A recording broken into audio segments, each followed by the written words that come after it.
Hello दोस्तों, ये है हमारे ट्रिप का 5वां दिन। ये देखो दोस्तों, बर्फ ही बर्फ, मिनी स्विट्जरलैंड बोलते हैं इसको। यहाँ टेम्परेचर अरे वो रुद्रप्रयाग का ये 9 से कम है। नाश्ता टाइम। हमें दिखा है हमारे बचपन वाला आइसक्रीम वाड़ीलाल। वाइट सैंड देख सकते हो आप। बद्रीनाथ गांव में आ चुके हैं हम। तो हम रीच हो गए हैं बद्रीनाथ। दोस्तों ऑफ सीजन आने के फायदे। तो ये रहा सामने मंदिर। ये सब गाया चीजें तो ये पुत्र पूजा कर सकेला। दोस्तों ये तब तक गुण इतना तब रहा है। क्या करना है? इसमें से पैसा निकाल के दिखाने का 100 रुपया। अरे नाव नाव ये नंगे बुंगे। दोस्तों हमने स्नान कर लिया है, फिर दर्शन हो गए। ऑफ सीजन है इस वजह से फटाफट 10 मिनट में दर्शन हुए अच्छे से। भारत का प्रथम गांव माना। 5 पांडव की स्टैचूज है यहाँ पे। सो हेलो दोस्तों, ये है हमारे ट्रिप का 5वां दिन। सुबह के 6 बज चुके हैं। रात भर बारिश हुई, हमारी पूरी फटी पड़ी थी यहाँ पे। हम जंगल में बज रहे थे बादल। जोर जोर से बादल बज रहे थे। साला नींद आराम हो गई। रात भर में हम लोग 2 से 3 घंटा सोए होंगे बस, क्योंकि नींद खुल गई बहुत जल्दी। निकलते हैं बद्रीनाथ के लिए। रास्ते में ही नहाएंगे, ब्रश करेंगे, क्योंकि यहाँ पे नहाने की हिम्मत किसी की है नहीं। रास्ते में नहीं, कुंड में नहाएंगे। बहुत ठंडी है। हाँ, कुंड में नहाएंगे। तप्ता कुंड, तप्त कुंड। ये जाजू। ये देखो दोस्तों, बर्फ ही बर्फ, मिनी स्विट्जरलैंड बोलते हैं इसको। This view.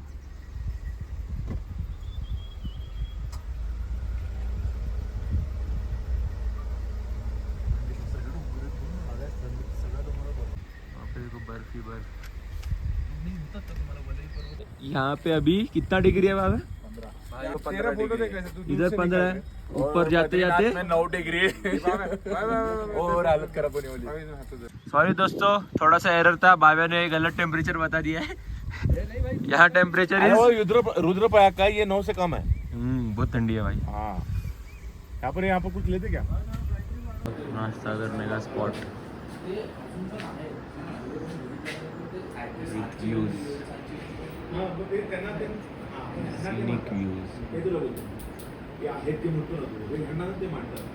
नाश्ता टाइम। पहाड़ों वाले पोहे उपमे। पहाड़ों में पोहा और उपमा। हमने लिया है एक छोटा सा ब्रेक। सब बढ़िया है, फिर से जर्नी चालू करेंगे। अभी घाट खत्म हो चुका है ऑलमोस्ट। थोड़ी देर में पहुंच जाएंगे हम बद्रीनाथ। कितना समय लगेगा नीलेश दा? बस हो गया, अभी वो खाली चेक कर रहा था। नहीं बद्रीनाथ पहुंचने। बद्रीनाथ अभी और 3 घंटा। 96 किलोमीटर। 96 किलोमीटर टू गो अभी हाईवे लग जाएगा यहाँ से 50 मीटर पे। इसको दिल्ली बद्रीनाथ हाईवे। इन तीनों को छोड़ के जाने वाले हम लोग इधर। हमें दिखा है हमारे बचपन वाला आइसक्रीम वाड़ीलाल। इधर को बेचने के लिए ले लिया इसने। इधर पे नया धंधा चालू किया है। हेलो, लिया है बड़ा वाइट, इन्होंने लिया है छोटा वाइट। चलो फिर से चलते हैं। हम आ चुके हैं लद्दाख। वाइट सैंड देख सकते हो आप।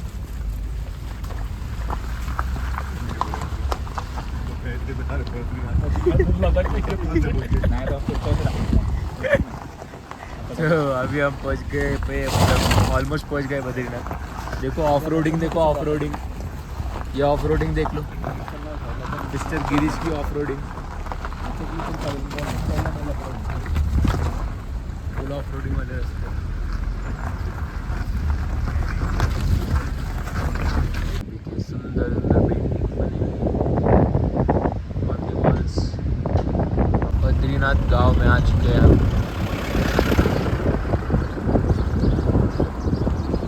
सुंदर जगह है। पार्किंग। तो हम रीच हो गए हैं बद्रीनाथ। बहुत टाइम लगा भाई, खत्म। पहाड़ पे पहाड़, पहाड़ पे पहाड़, खत्म ही नहीं हो रहा भाई पहाड़। टीविंग चालू है भाई। भाई ले ले उसमें। अरे कट गया है, खून निकल रहा है। साफ हो तो रहा है क्या? हाँ ना, ये साफ तो भी क्या नहीं हो रहा है, जरा भी नहीं हो ये रहा तो है। क्या है तेरे को। दोस्तों ऑफ सीजन आने के फायदे कोई नहीं है, खाली खाली एकदम। दोस्तों ये रहा सामने मंदिर। अभी फ़िलहाल मंदिर के द्वार बंद है, 3 बजे खुलेंगे। तो अभी हम फ़िलहाल तप्त कुंड में जा रहे हैं स्नान करने के लिए। सब गाया चीजें पुत्र पूजा कसं केला दोस्तों ये तप्त कुंड इतना तप रहा है, इसमें अगर गए तो स्किन निकल जाएगी, इतना गर्म है। इस पानी में सल्फर है, इसकी वजह से ये गर्म है। अभी बहुत ज़्यादा ही गर्म है, देख सकते हो धुआं भी आ रहा है। इस तप्त कुंड में आप स्नान नहीं कर सकते, ये बहुत ज़्यादा ही गर्म है। अगर स्नान करोगे तो उबाले जाओगे। क्या करना है? इसमें से पैसा निकाल के दिखाने का 100 रुपया प्राइस। हाँ, पैसे काढून ना पाहिजे, 100 रुपये प्राइस। ये तो चैलेंज है, ये गर्म पानी में से जो पैसा निकालेगा उसको 100 रुपया प्राइस। अरे नाव नाव ये नंगे पुंगे। अरे हे मतलब पिशवी आणून ठेवली. जा घेऊन इकडे पिशवी. दोस्तों हमने स्नान कर लिया है, स्किन बहुत ज़्यादा ड्राई हो गई है, यहाँ पे जल रही है स्किन लिटरली। मॉइस्चराइज़र वगैरह लेके आना आपको। अभी दर्शन करेंगे थोड़ी देर में, 3 बजे मंदिर खुलेगा, अभी 2 बज रहे हैं। स्नान हो गया है, हम फ्रेश हो चुके हैं। हम लोग अभी खाना खाने के लिए जा रहे हैं, भोजन करने के लिए। हमने पाप धो लिए अपने तप्त कुंड में नहा के। अभी भोजन के बाद हम लोग दर्शन भी भी करेंगे। पहले पेट पूजा, बाद में अरे मंदिर बंद है, इसकी वजह से हम पहले खाना खा रहे हैं, वरना पहले हम पहले दर्शन ही कर रहे थे। इसका मत मंदिर सुनो। 3 बजे खुलता है, 12 बजे खुलता है पहले, फिर 3 बजे खुलता 12 बजे बंद होता है, उसके बाद 3 बजे खुलता है। है। ओके, हम जा रहे हैं अब खाना खाने मिश्रा रेस्टोरेंट में। फिलहाल हम अपने घर से 1.5 दिन दूर है। 1.5 दिन 1875 किलोमीटर। आगे फुल बर्फ है। कहाँ पे? ये देख, चाइना बॉर्डर के पास देख सकते हो, पूरी बर्फ है। ये पूरा बर्फ है। तो आ गया है सरसों का साग और मक्की की रोटी। अभी आ गया है और बहुत टेस्टी है सब कुछ। दोस्तों खाना तो बहुत अच्छा है यहाँ पे। मेनली मैं आपको मेनली आप यहाँ पर ट्राई कर सकते हो सरसों का साग, मक्की की रोटी, masala dosa and dal fry और चावल। That is good. और एक्चुअली में सब चीज़ का टेस्ट ऑथेंटिक है, अच्छा है। तो अभी हम जा रहे हैं बद्रीनाथ के दर्शन करने। ये है वन ऑफ दी 4 धाम्स, जो 4 धाम यात्रा होती है और हमारा पहला है, उसमें से एक धाम है बद्रीनाथ धाम। हमारे लिए ये पहला धाम है, लाइक चारों में से पहला धाम है। सिर्फ नीलेजा के लिए तीसरा है, बाकी हम चारों के लिए ये फर्स्ट धाम है जो हम विज़िट कर रहे हैं फर्स्ट टाइम। और जो केदारनाथ हमने जो विज़िट किया था वो हमारा 6th ज्योतिर्लिंग है। 6th ज्योतिर्लिंग है हमारा। एक साथ हमने ये 6वां ज्योतिर्लिंग कवर किया अभी तक। चलिए दर्शन करते हैं। ये है बद्रीनाथ मंदिर। यहाँ के परिसर में पहले यहाँ पे बजरंगबली जी का मंदिर है।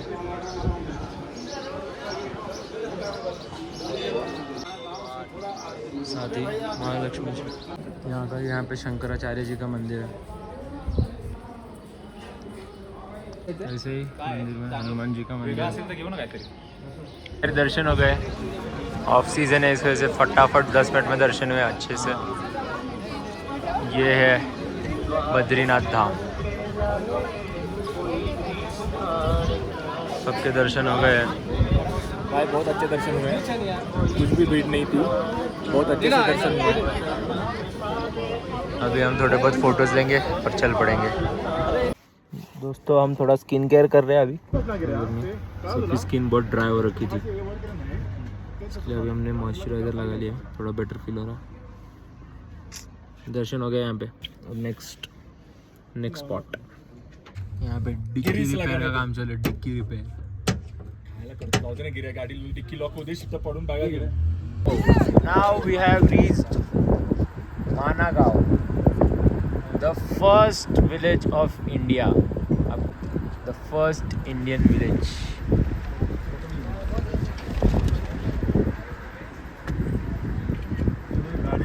भारत का प्रथम गांव माना.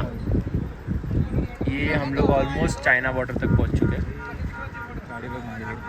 भाई हम जा रहे हैं अभी जिधर सरस्वती नदी उगम होती है, शुरुआत होती है जहाँ पे, वहाँ राइट. से शुरुआत होती है और वहीं पे लुप्त भी हो जाती है. वहीं पे लुप्त भी हो जाती है सरस्वती नदी. वो ऐसा इसलिए माना जाता है क्योंकि जब गणपति बप्पा महाभारत लिख रहे थे उस समय उन्हें सरस्वती नदी के आवाज़ के वजह से प्रॉब्लम हो रही थी वो महाभारत लिखने में. तो तब उन्होंने उस नदी को श्राप दिया था कि तुम इसके आगे कहीं नहीं दिखोगे. और इसके वजह से वहाँ पे वो नदी स्टार्ट होती है, वो दिखता है, लेकिन वहाँ से कहाँ जाती है ये किसी को नहीं पता. श्री गणेश गुफा जैसा हम आपको बता रहे थे. देखो दोस्तों, यहाँ से हमारे पास क्या क्या ऑप्शंस है. भीमपुल, सरस्वती धाम, केशव प्रयाग और गणेश गुफा. बट गणेश गुफा अलग डायरेक्शन में. तो हम पहले यहाँ जाएंगे, फिर अगर समय बचा तो देखेंगे गणेश गुफा जा सकते हैं या नहीं. स्वर्ग की तरफ कहने से मतलब है हमारा कि जो आप लोग ने महाभारत सुनी होगी, तो महाभारत के जो 5 पांडव थे वो यहीं से स्वर्ग की तरफ गए थे. शंकराची भगवानची पण शंकर हे नव्हता हो. नंतर तो यहाँ पे उनके स्टैचूज भी है, केदारनाथ जे झाले ते अभी हम आपको दिखाते हैं.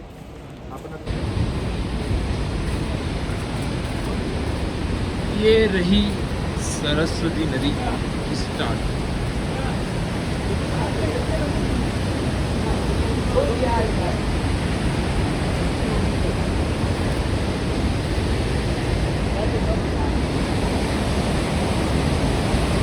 यहाँ से शुरुआत हो रही है सरस्वती नदी की.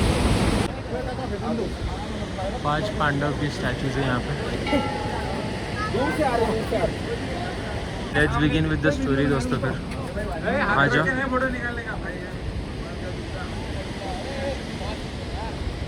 सबसे पहले Dharmaraj Yudhishthira was the first son of Chandravanshi Kurukul king Pandu. Pandu ji के पहले बच्चे. The name Yudhishthir means one who thinks with a cool head and balanced mind, मतलब जो स्थिर है. He was known for his exceedingly high moral and ethical behavior, hence he is called as Dharmaraj. मतलब वो हर एक चीज़ उनकी एथिकल और मोरल्स के थ्रू जाती थी. लाइक उन्होंने हमेशा धर्म के थ्रू चले अपने, इसके लिए उन्हें धर्मराज भी कहा जाता था. ये है युधिष्ठिर, सबसे पहले पांडव. सेकंड पांडव महापराक्रमी गदाधारी भीम. महापराक्रमी भीम राजा पांडु के द्वितीय पुत्र थे. दूसरे पुत्र, वे एक उत्कृष्ट गदा योद्धा थे. इनका वेपन था गदा. पांडवों के अज्ञातवास में अपना मूल व्यक्तित्व छुपाने के लिए उन्होंने बलवाचार्य नामक एक खानसामे का काम करना पड़ा. ओके, उन्होंने एक अपनी पहचान रिवील ना हो इसके लिए उन्होंने बालाचार्य नामक एक खानसामे का काम किया.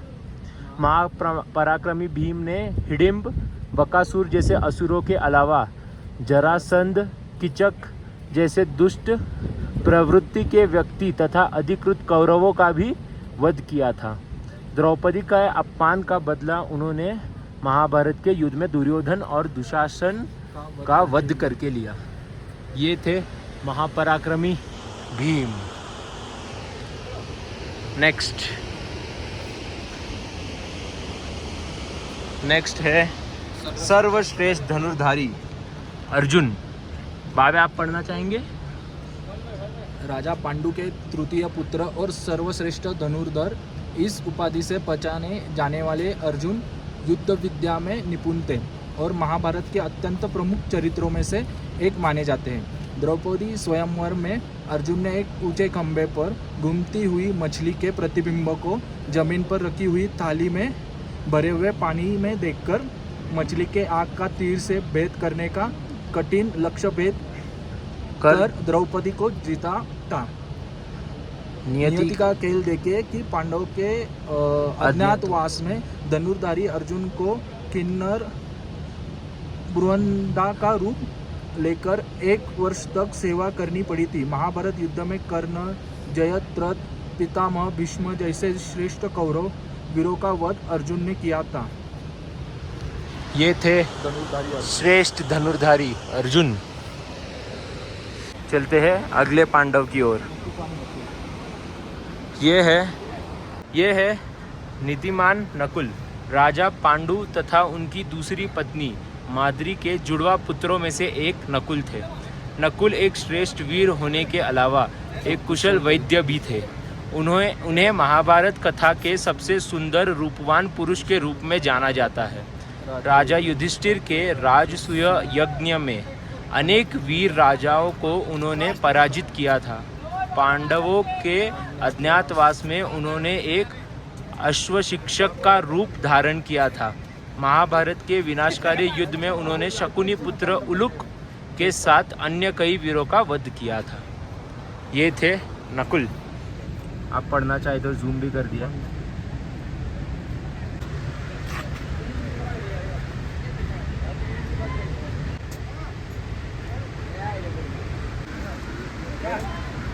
अगले है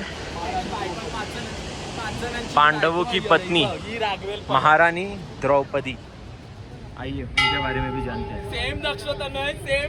पांचाल नरेश द्रुपद की सुपुत्री द्रौपदी को यज्ञसेनी इस नाम से भी जाना जाता था क्योंकि उनका जन्म यज्ञ की अग्नि से हुआ था।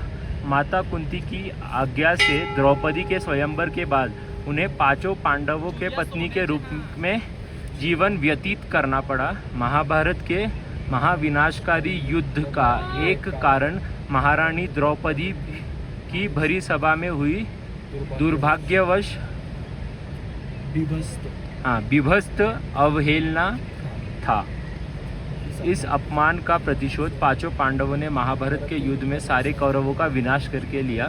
महारानी द्रौपदी को भारतीय संस्कृति के अनुसार पूजी जाने वाली पंचकन्याओं में से एक तथा त्याग और समर्पण का प्रतीक माना जाता है। ये थी महारानी द्रौपदी।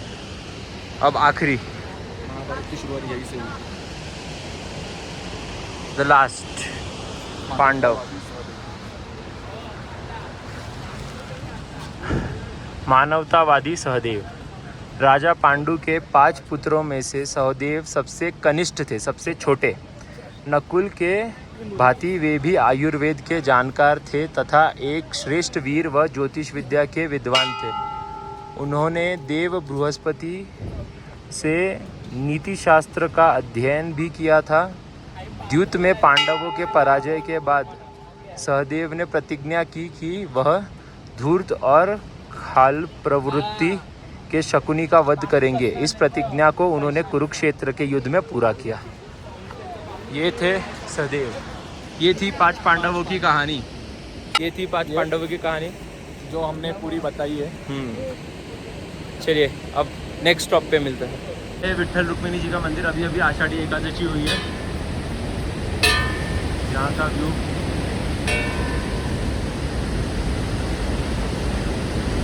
मंदिर के अंदर ये संत तुकाराम महाराज, विट्ठल रुक्मिणी जी की मंदिर, मूर्ति माता देवी, दत्त महाराज और संत ज्ञानेश्वर महाराज। हिंदुस्तान के पहले गांव में हिंदुस्तान की पहली चाय की दुकान भी दिख गई है हमें। एक और स्पॉट बहुत अच्छी तरीके से हमने कवर किया है। जितना हो सके उतनी पूरी जानकारी दे चुके हैं हम। एक चीज़ है बस यहाँ पर कि मौसम कभी भी ख़राब हो जाता है। ऑक्सीजन की तो इतनी कमी है, सांस फूल जाते तो थोड़े थोड़े डिस्टेंस में सांस फूल जाती है। अब तो हमारी हालत देखते ही हो गई, बात करने को नहीं हो रहा है। बट वो देखना, वो भी एक वन टाइम एक्सपीरियंस है, सुकून है। इसके लिए करना है। डॉगेश भाई को हाय बोल दो। डॉगेश भाई, वो डॉगेश भाई, डॉगेश भाई बहुत डॉगेश भाई सोच में है। हाँ, कुछ तो सोच रहे हैं। घमंड दिखा रहे डॉगेश भाई हमको। देखो घमंड दिखा के चले गए डॉगेश भाई। एटीट्यूड भाई। हाँ ये डॉगेश भाई प्यार कर रहे भाई अब अपने को। सुसु मत कर देना भाई। डॉगेश भाई, एक और डॉगेश भाई दिख गया अपने को। देखो लोकल लोग यहाँ का व्यवसाय, वुलन क्लोथ्स। कुछ यूज होने वाला। हाँ वो ये ले लो, पापा का भी काम आएगा तेरा काफ़ी अच्छे लोग। दोस्तों शाम हो चुकी है और बादलों ने हमें घेरना चालू कर दिया है। सब जगह कोहरा ही कोहरा मच गया। ये विजिबिलिटी 0% हो चुकी तो क्या मेरे को लाइट लगा के दिखा रहा है। तो इतना समझ लो, या 8 के बाद 7:30 के बाद ड्राइव मत करो भाई।